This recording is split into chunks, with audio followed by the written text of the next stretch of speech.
ओम शांति।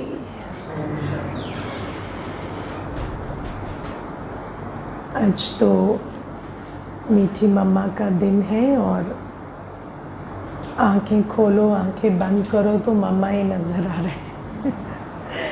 मम्मा की याद इतनी दिल में बैठी हुई है आज। और आज मम्मा की वाणी विशेष सभी सुनकर बैठे। सबने ऑनलाइन भी सुनी हुई है वाणी। तो मम्मा के जो आज के महावाक्य हैं वो वैसे भी इतने स्पष्ट हैं कि मैं नहीं समझती उस पर कोई और स्पष्टीकरण हो सकता है। पर कुछ बातों को हम थोड़ा विचार करेंगे क्योंकि मम्मा की वाणी इतनी गुह्य है कि मम्मा जो आज संबंधों पर बता रहे हैं, इतने वर्षों में हम ज्ञान में चलते आए हैं लेकिन मुझे कभी संबंधों के बारे में इतनी क्लैरिटी नहीं हुई जितनी आज की वाणी सुनकर हुई। तो मम्मा की वाणी को थोड़ा आज इतना चिंतन करेंगे कि वो धारण हो, क्योंकि हम बाबा के पास आते हैं। बाबा हमें कहते हैं कि मुझसे सर्व संबंध तुम आत्माएं अभी निभाओ। लेकिन आप में से कौन कौन है जो सचमुच देह और देह के संबंधों को छोड़ चुके हैं? दुख की लेन देन बंद हो गई? कोई दुख की लेन देन अब नहीं होती। संबंधों से बिल्कुल दुख की लेन देन बंद हो गई। किस किस की बंद हो गई? देखो, कोई एक दो ही है जो हाथ उठाते हैं। क्यों? क्योंकि अभी भी संबंधों से में दुख की लेन देन चलती रहती है। कभी कभी हम ये भी सोचते हैं कि मुझे जो आज सार समझ में आया वो, क्योंकि कई बार हम कोई बात सुनते हैं, महावाक्य सुनते हैं, उन महावाक्यों को जब हम प्रैक्टिकली समझना चाहते हैं तो कुछ पॉइंट्स होते हैं जो हमारी समझ में आते हैं। बाकी चीज़ें हम सुनते हैं पर हमारी बुद्धि में बैठती नहीं हैं। तो मुझे जो आज समझ में आया वाणी में कि दुख की लेन देन मतलब जीवन बंधन और सुख की लेन देन मतलब जीवन मुक्ति। मुझे आज ये दो बातें समझ में आई वाणी से कि जब संबंधों में दुख की लेन देन होती है तो वो है जीवन बंधन, और सुख की लेन देन जब होती है तो वो है जीवन मुक्ति।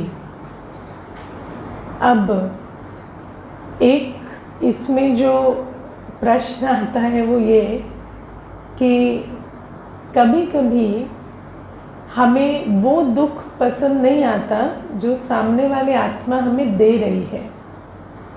राइट? जैसे कोई हमें कोई अपशब्द कहे, कोई हमारे साथ दुर्व्यवहार करे, कोई हमें नीचा दिखाए, हमें वो पसंद नहीं आता। हमें समझ आता है ये दुख दे रहे हैं और मुझे ये पसंद नहीं है।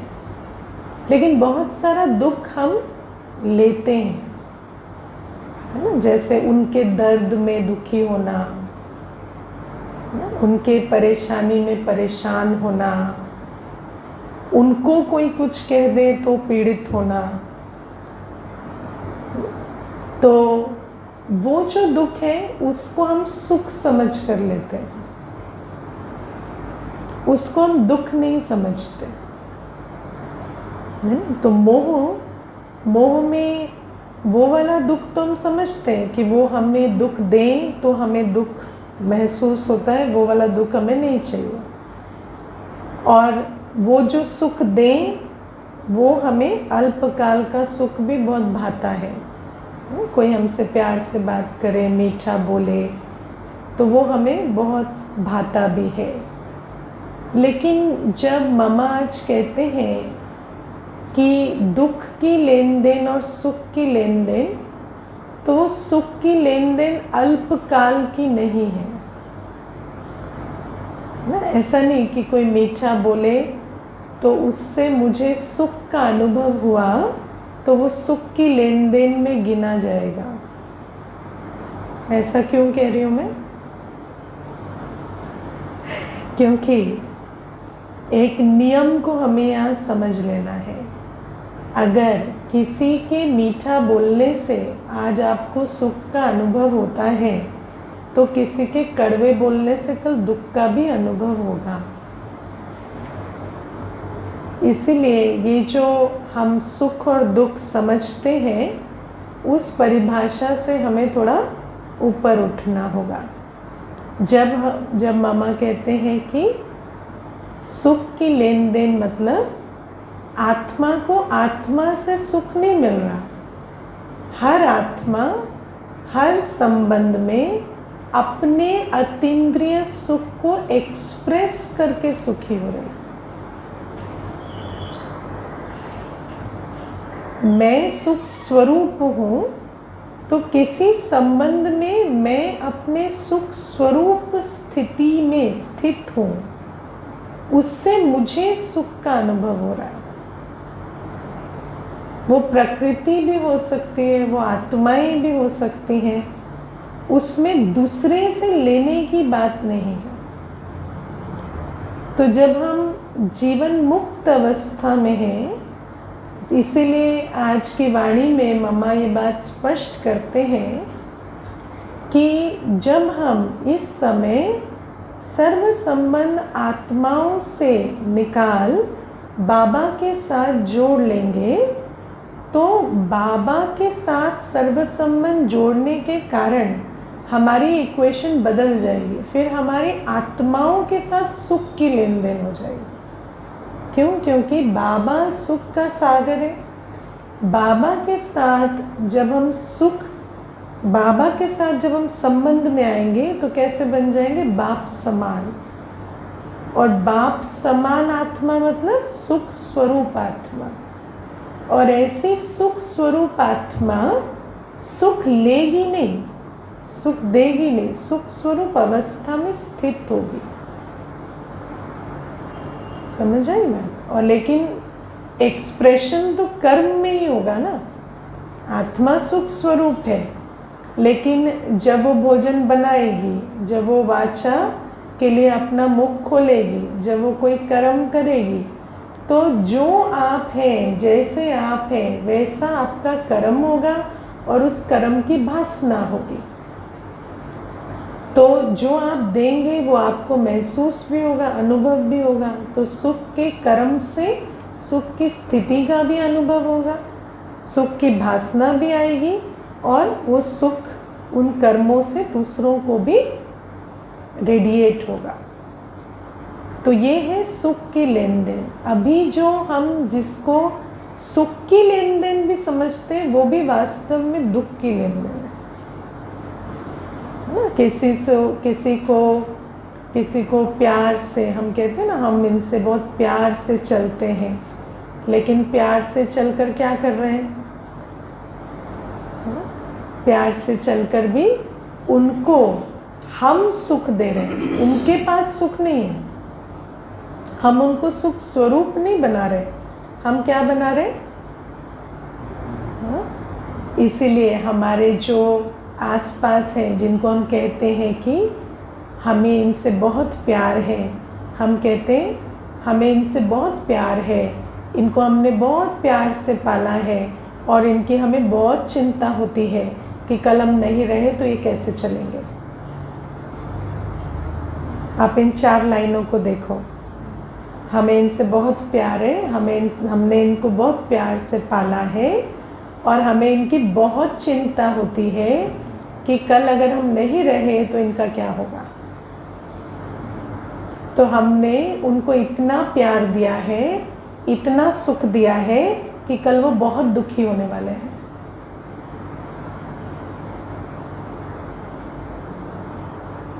यही कर रहे हैं ना।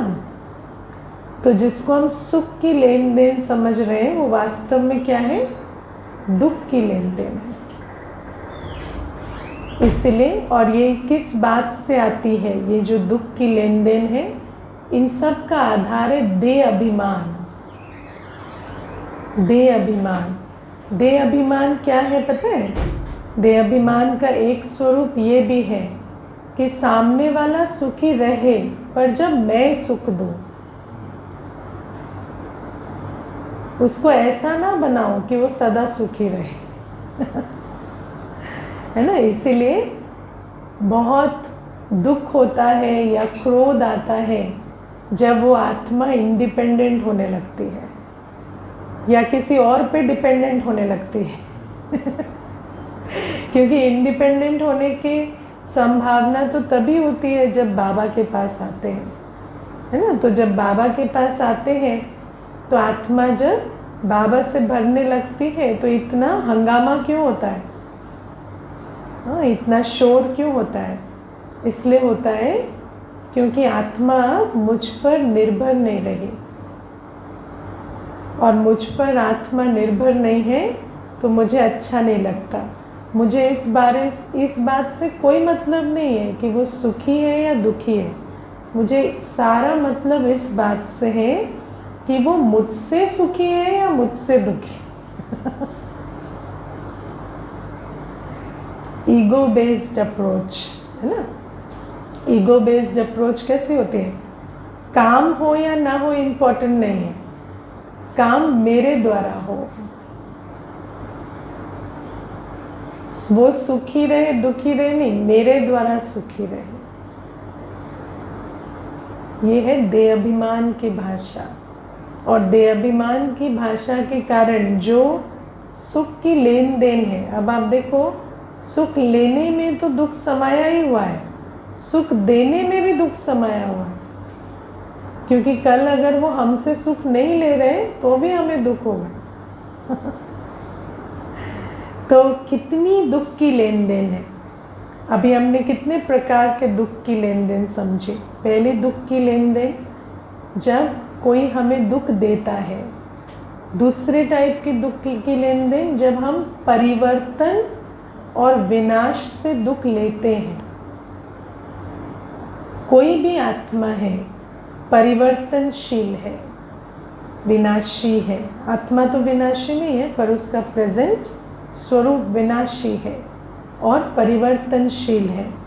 तो चाहे उनके शरीर में कोई परिवर्तन है, चाहे उनकी स्थिति में कोई परिवर्तन है, उससे भी हम दुख लेते हैं, है ना? उसको हम कभी कभी रिकग्नाइज भी नहीं करते कि हम इतने दुख की लेन देन कर रहे हैं। तीसरे टाइप की दुख की लेन देन जब हम उनको सुख देते हैं और वो सुख हमसे लेना नहीं चाहते तो हमें दुख मिलता है।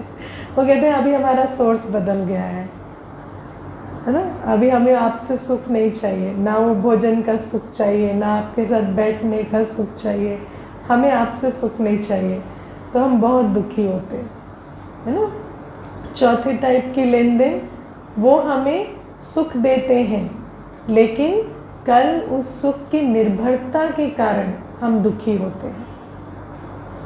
कोई हमें बहुत सुख दे रहा है और कल वो हमें सुख नहीं दे पा रहे हैं क्योंकि वो परिवर्तन हो गए, उनकी सिचुएशन परिवर्तन हो गई है, तो हम दुख की लेन देन करते हैं।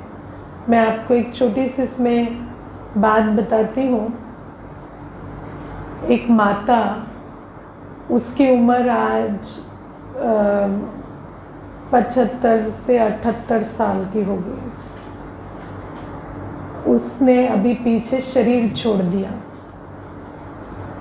तो उसकी जो बेटी है, बेटी को कुछ तकलीफ थी शरीर से।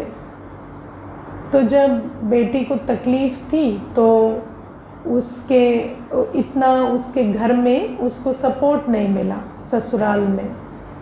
तो इस माता ने उस बेटी की पूरी जिम्मेवारी संभाली, चाहे आर्थिक चाहे वैसे सब कुछ, बच्चों की पालना से लेकर सब कुछ उसका संभाला।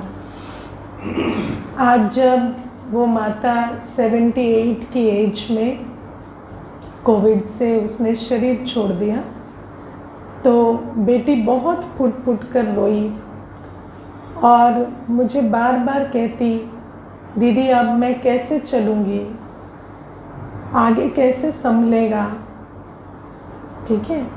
अब आप एक छोटी सी बात सोचो, 78 साल की उम्र में उस माता को 1 सेकंड का भी आराम नहीं था। वो सारे दिन भोजन से लेकर बिजनेस तक सब कुछ संभालती थी, और बेटी की जो भी कष्ट था उसके कारण वो उस जिम्मेवारी को लेना शुरू की। लेकिन जो मेरी समझ है, वैसे तो किसी की कर्म की गति को हम नहीं समझ सकते, लेकिन जो मेरी समझ है, बेटी जितना कर सकती थी उतना भी उसने नहीं किया, क्योंकि माँ बैठी थी, माँ करने वाली थी।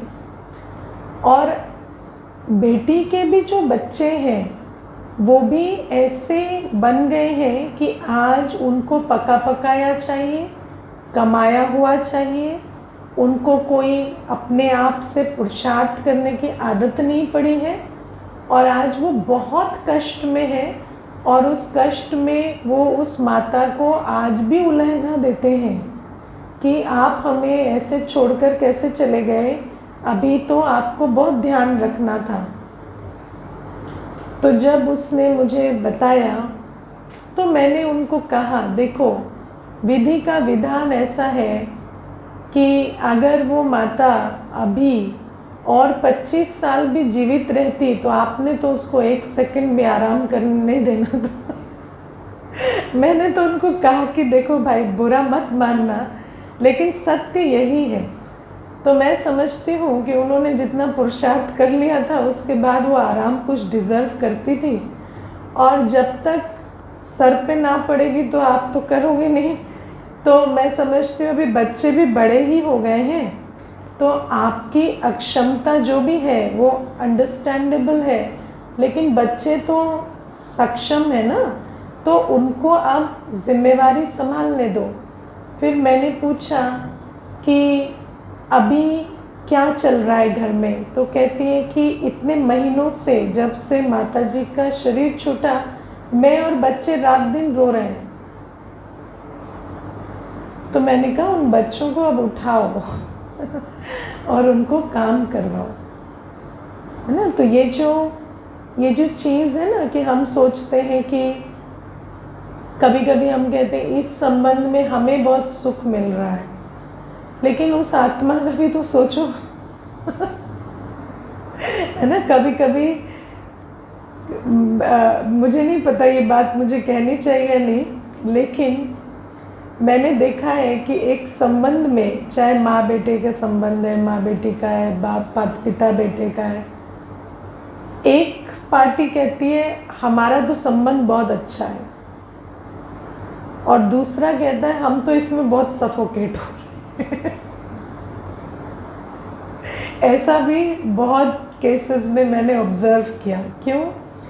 क्योंकि एक आत्मा दूसरे का बहुत एडवांटेज ले रही है, और उसको तो ऐसा अनुभव हो रहा है कि ये संबंध बहुत सुख का है, लेकिन सामने वाली आत्मा उसको दुआएं नहीं दे रही है।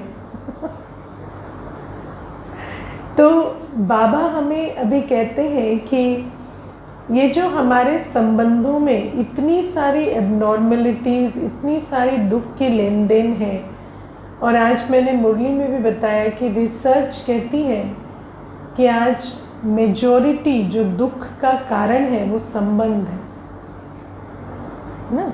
मैक्सिमम जो आज स्ट्रेस का, डिप्रेशन का, एंजाइटी का कारण है वो संबंध है।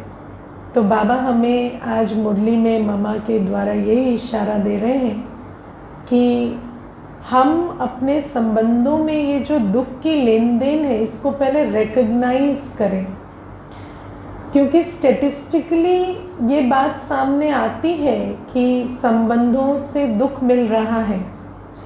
लेकिन कल जैसे बाबा ने मुरली में आदत की बात की थी ना, देहाभिमान की आदत, तो आदत ऐसी चीज़ होती है जो सामने है चीज़ पर दिखाई नहीं देती उसका स्वरूप क्या है। तो अब हमें दुख लेने और देने की भी इतनी आदत हो गई है कि हम कभी कभी उसको पहचान नहीं पाते। पहचानते हैं आप कितना दुख की लेन देन है संबंध में? है ना, नहीं पहचानते। इसीलिए बाबा हमें कहते हैं कि तुम सुखधाम के रहवासी ऐसी अवस्था में आ गए हो जो इतनी दुख की लेन देन कर रहे हो, पर तुम्हारे समझ में भी नहीं आता कि ये दुख की लेन देन है। और आप सोचो कि आज हमारे शरीर, हमारे मन, हम आत्माएं इतनी कमज़ोर और ऐसी हो गई हैं कि छोटी छोटी बातों का हम पर प्रभाव पड़ रहा है। तो ये जो स्थिति बनी है हमारी देह की, हम आत्माओं की, हमारे मन की, बुद्धि की, जो बाबा कल कहते थे बुद्धि का भटकना, है ना, और आज मम्मा भी इस बात को कहते हैं कि बुद्धि इधर उधर जाती है तो कहते हो क्या करूं, कैसे करूं, है ना। और मम्मा कहती है अगर तुम किसी में लटकेंगे तो नतीजा क्या होगा, है ना। तो इतना हम लटके हैं, अटके हैं, चटके हैं कि वो बुद्धि अब उस दुख की बातों से निकल भी नहीं पाती है।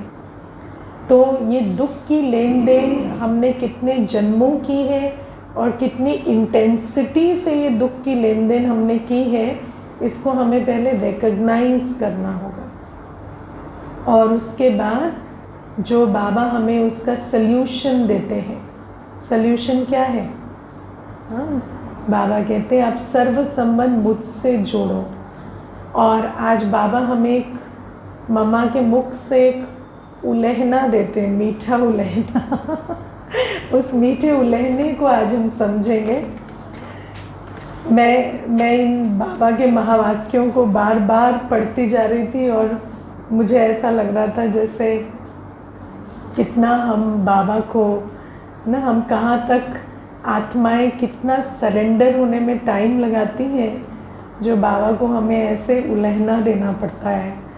बाप कहते हैं इस छोटे से संगम युग में तुम्हारे देश, इस कॉर्पोरियल दुनिया में तुम्हारे लिए ही आया हूँ, तो कम से कम जितना टाइम है उतना टाइम तो कुछ हमारा ख्याल करो बाबा के बने हो तो कम से कम इतना टाइम तो शुद्ध रहो, फिर तो तुम्हारी ऐसी प्रारब्ध बन जाएगी जो तुम्हें उस दुनिया में मेहनत नहीं करनी पड़ेगी।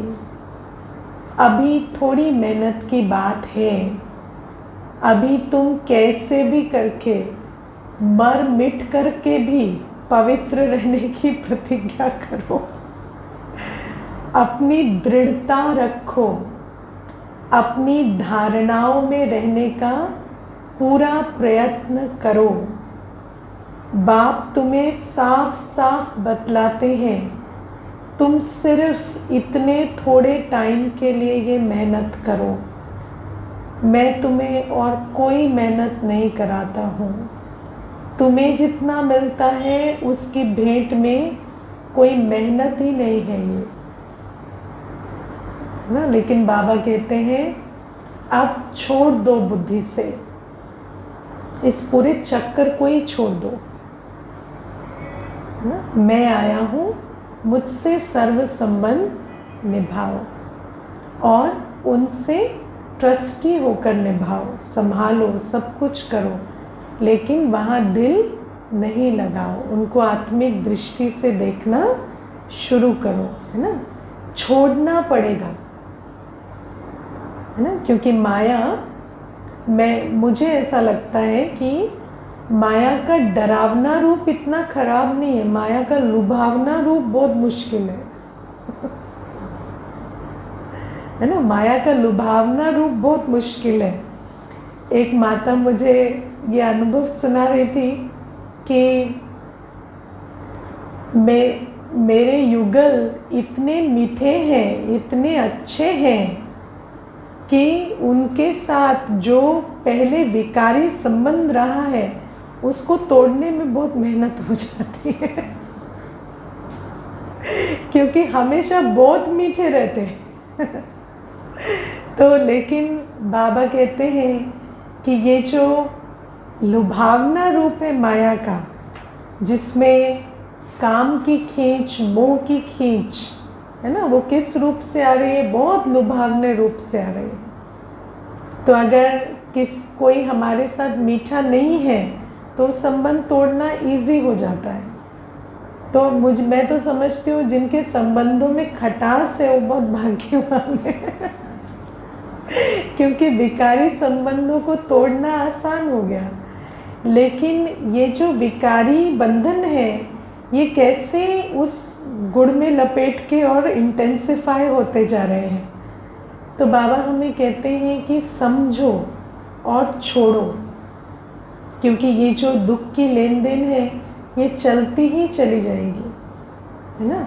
और वास्तव में अगर मैं आपको थोड़ा रियलिटी चेक दूं, है ना, तो हम लोग क्या कर रहे हैं? किसी के शरीर को, किसी आत्मा से जो इमोशनल सपोर्ट प्राप्त हो रहा है उसको अपना आधार बनाकर चल रहे हैं। हम लोग कितनी पैरासाइटिक लाइफ जी रहे हैं, है ना। एक व्यक्ति हमारे इमोशनल सप्लाई का या प्लेजर का सोर्स बना बैठा है ना, और आप उसको यूज़ कर रहे हैं और आप उसकी जितनी भी उसके लिए शुभकामना रख रहे हैं वो इसलिए ताकि वो आपके परमानेंट यूज़ का ऑब्जेक्ट बना रहे। अगर इस बात को हम क्लियरली देखें, है ना, एक वस्तु को भी आप यूज़ करते हैं तो वो यूज़ वर्ड अच्छा नहीं लगता, और अगर हम एक शरीर को, एक आत्मा को यूज़ कर रहे हैं अपनी ज़रूरत के लिए तो वो सम्मानजनक संबंध नहीं है। और जहाँ सम्मान नहीं है वहाँ कंटिन्यूअस प्रेम की लेन देन नहीं हो सकती। इसीलिए संबंधों में जो स्नेह है वो बहुत कंडीशनल हो गया है ना। इसीलिए बाबा हमें कहते हैं कि इन बातों को बहुत क्लियरली देखना है कि एक संबंध मीठा है लेकिन उसका आधार क्या है, उसका आधार क्या है वो हम बहुत अच्छे से चेक करें। क्या उसका आधार ये है जो मुझे उससे मिल रहा है? आप अपने मन में इस बात को सोच कर देखना। अगर आपको कोई कहता है कि आपको वो इसलिए प्यार करते क्योंकि उनको आपसे ये मिल रहा है तो कैसा लगेगा, है ना। लेकिन वास्तविकता हमारे संबंधों की यही है। इसीलिए जिन संबंधों में हमें आज सुख का अनुभव हो रहा है वहाँ पर हम बहुत ध्यान से चेक करें क्या वो इस कारण से है कि हम उन पर पाइल ऑन होकर और कुछ, है ना, अपना इमोशनल जूस एक्सट्रैक्ट कर और अपने आप को वो टॉनिक देकर ज़िंदा रख रहे हैं, है ना। जो पेड़ ये चीज़ करते हैं उनको पैरासाइट्स बोलते हैं, दूसरे पे चिपक के उनका खून चूस लेना। तो बाबा इसीलिए हमें कहते हैं कि हमें बहुत ध्यान देना है कि किस प्रकार का हमारा संबंध है और कैसे हम उसकी रूपरेखा बना रहे हैं, क्योंकि मैं नहीं समझती कि आप लोग कोई भी इससे एग्री करेंगे कि जिस संबंध का फाउंडेशन इतना पैरासाइटिक है वो कोई लॉन्ग लास्टिंग सुख का, स्नेह का संबंध बन सकता है ना। तो बाबा कहते हैं माया जो तुम्हें छल रही है अपने लुभावने रूप से उसको समझो। अब देहधारियों से ये संबंध खत्म करो। ये जो विकारों की लेन देन के आधार से जो तुम्हारा संबंध है उसको ख़त्म करो। और मामा आज हमें वार्निंग देते हैं कि अभी तुम बाबा का बनो, कैसे भी करके, है ना। भले ही अपना सोर्स ऑफ सप्लाई छोड़ने में तुम्हें कितना ही कष्ट हो, लेकिन तुम बनो, कैसे भी, मर कर पिट कर है ना। आज मम्मा कितने सुंदर तरीके से समझाते हैं। और बाबा से सर्व संबंध जोड़ो। बाबा से जो सर्व संबंध की रचना है, पवित्र प्रेम, पिता का पवित्र प्रेम, माता का पवित्र प्रेम, सखा का पवित्र प्रेम, गुरु का पवित्र प्रेम वो तुम अनुभव करो। क्या अंतर है? जैसे मैंने आपको कहा कि बाबा का पवित्र प्रेम पिता के रूप में, तो लौकिक पिता भी हमसे प्रेम तो करता है ना, लेकिन हम ये नहीं कहते कि लौकिक पिता का पवित्र प्रेम, हम कहेंगे शिव बाबा का पवित्र प्रेम। क्यों? क्या डिफरेंस है लौकिक पिता के प्रेम में और शिव बाबा के प्रेम में? लौकिक पिता का प्रेम हमें विकारी बनाता है, लौकिक पिता का प्रेम हमें डिपेंडेंट बनाता है, और शिव बाबा का प्रेम हमें क्या बनाता है? निर्विकारी बनाता है। ऐसा कोई भी लौकिक पिता आज तक आपको मिला है जो कहेगा कि आप निर्विकारी रहो तो हम आपसे बहुत प्यार करेंगे? रो रो कर कहते बच्चे शादी कर लो, एक बच्चा तो कर लो, है ना? वो हमें सिर्फ शरीरों में नहीं फंसाते, संबंधों में नहीं फंसाते, धन में फंसाते। तुम्हारे मार्क्स अच्छे नहीं आए, तुम क्या करोगे?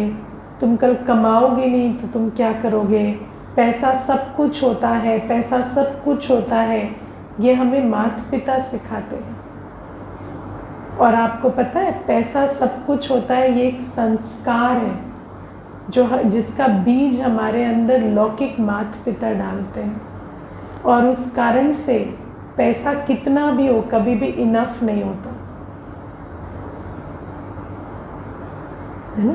तो ऐसा नहीं है कि उनको प्रेरणा नहीं देनी है कि वो काम करें या कुछ करें, लेकिन वो प्रेरणा अपने कर्मों से, अपने जीवन से देनी है ना? बार बार उनकी बुद्धि में ये नहीं डालना है कि पैसा सब कुछ है, ये डालना है कि काम करना होता है ना? कोई भी आत्मा को, जैसे बाबा हमें कहते हैं ना, तन की वैल्यू है, तन को सफल करो, है ना? तन की वैल्यू है, तन को सफल करो।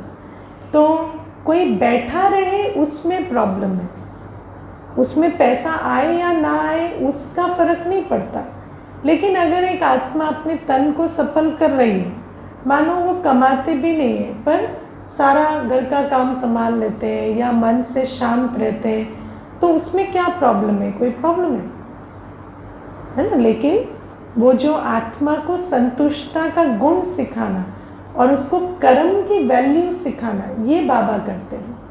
लेकिन बाबा हमें कभी ये नहीं कहते कि कर्म का कनेक्शन धन से है, जितना धन आए उसके हिसाब से कर्म की वैल्यू है। मैं आपको इसमें एक और बात बताती हूँ। एक माता मुझे एक बार कहती है कि मेरे पति के कारण मैं बहुत प्रॉब्लम में हूँ। तो मैंने उसको कहा कि आप थोड़ा और बताओ स्पष्ट। तो मुझे कहती है कि मेरे पति घर संभालते हैं, बच्चों को संभालते हैं, सब कुछ करते हैं, लेकिन उनके कारण मेरी जीवन बहुत दुखी है। क्यों? क्योंकि वो कमाते नहीं हैं। ठीक है? तो मैंने उनको कहा कमाते नहीं हैं मतलब?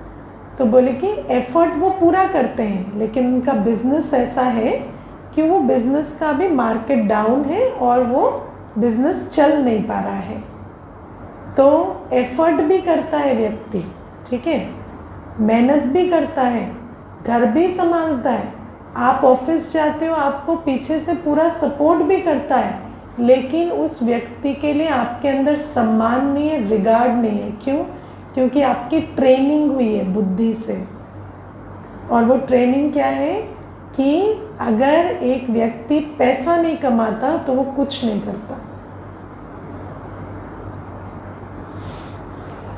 इसलिए आज धन की वैल्यू है और मनुष्य धन का साधन बन गया है। मनुष्य कौन है? धन कमाने का साधन है ना? लेकिन धन से मनुष्य की वैल्यू नहीं है। लेकिन उस माता को मैंने एक बहुत अच्छी बात जो बाबा ने मुझे उस समय समझाई, मैंने उनको कहा कि आप कहते हो कि वो कमाते नहीं हैं, इस कारण से आपके अंदर उनके लिए सम्मान नहीं है। लेकिन मुझे एक बात बताओ, जिस भी बिज़नेस में वो हैं, उस बिज़नेस में पर्सनालिटी का कितना बड़ा रोल है? तो बोले नहीं दीदी, पर्सनालिटी तो बहुत इम्पोर्टेंट है। तो मैंने कहा उस आत्मा की क्या पर्सनालिटी डेवलपमेंट होगी जिनके अपने घर वाले उनको सम्मान नहीं देते?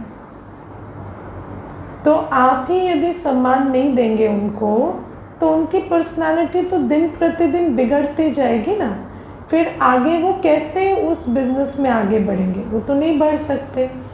तो आप पहले उनको अनकंडीशनल सम्मान दोगे, तब हो सकता है वो आपके क्राइटेरिया में भी फिट हो जाए सम्मान लेने के।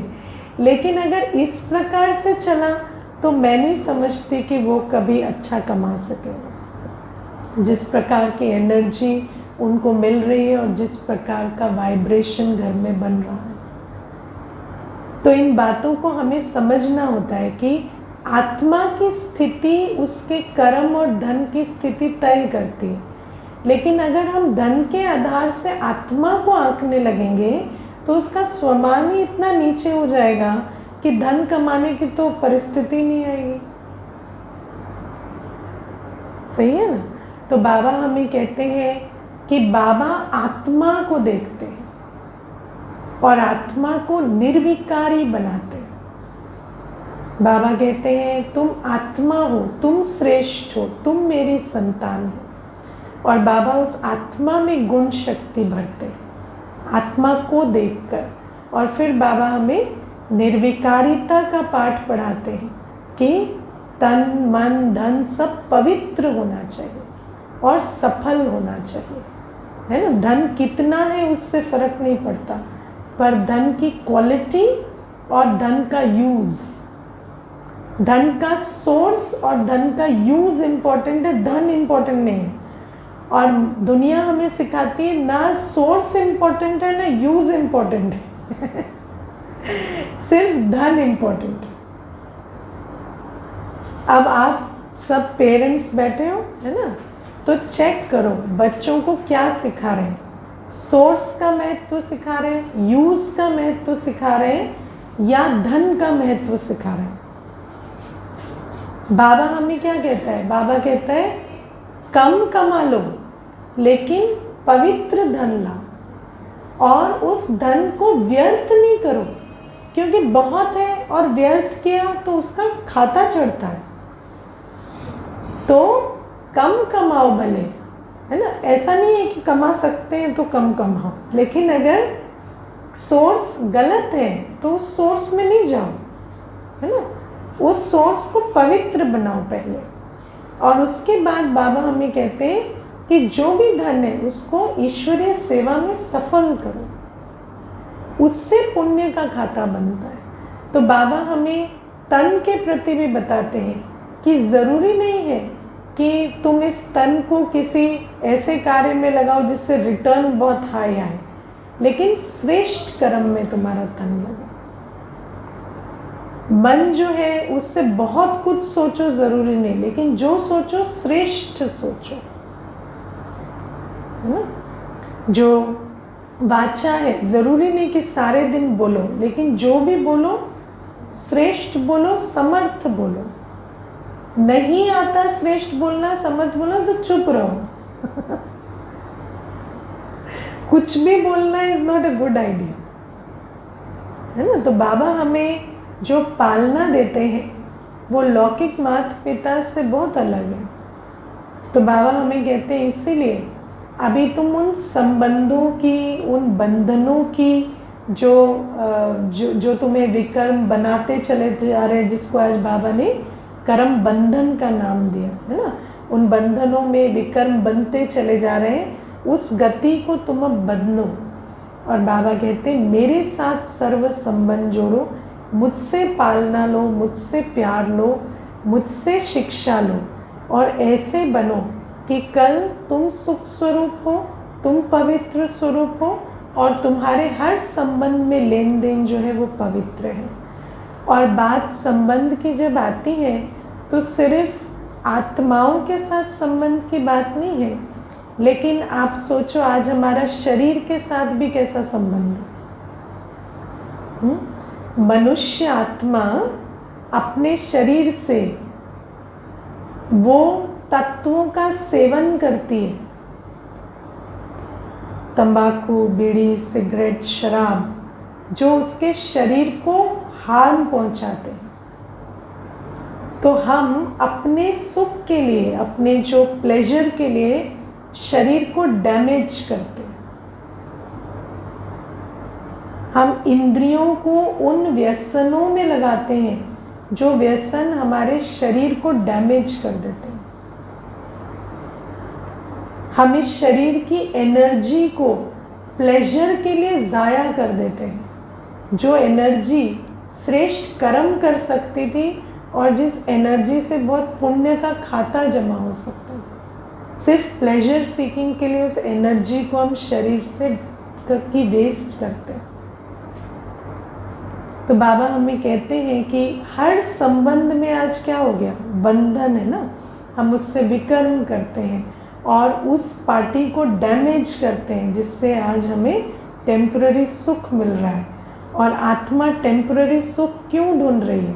तो इसमें जो बात मामा समझाते हैं कि तुम विकर्म करते करते इस जीवन बंध के चक्कर में पड़े हो।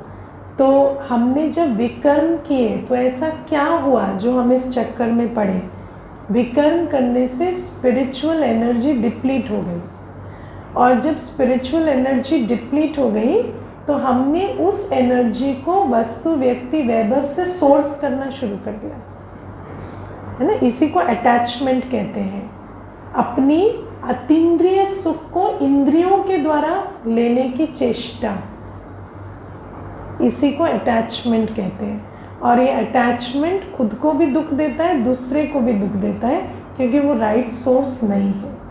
इसीलिए अब बाबा कहते हैं वो जो परमानेंट सोर्स है उससे लेना शुरू करो, और ये जो टेम्पररी सोर्स से तुम लेकर दुख लेने, दुख देने की प्रक्रिया शुरू किए हो, इसको बंद करो, है ना। आपको पता है, अगर आप एक आत्मा को बार बार कहो कि आप ही से मेरी सारी उम्मीदें हैं, मेरा तो आप ही एक सहारा हो, आप ही हो, उस पर कितना प्रेशर बिल्ड होता है। हमें तो लगता है हम उनकी बहुत तारीफ कर रहे हैं, पर एक आत्मा पर कितना प्रेशर बिल्ड होता है ना। और अगर आप कहो कि मैं तुम्हारे लिए सब कुछ हूँ और मैं हमेशा हूँ, तो उस पर कितनी डिपेंडेंस बिल्ड होती है। तो बाबा कहते हैं वो सोर्स ही नहीं है ना, वो आपका सोर्स है ना आप उनका सोर्स हो। आप इस चीज़ को बदलो, ठीक है ना। ओके, ओम शांति।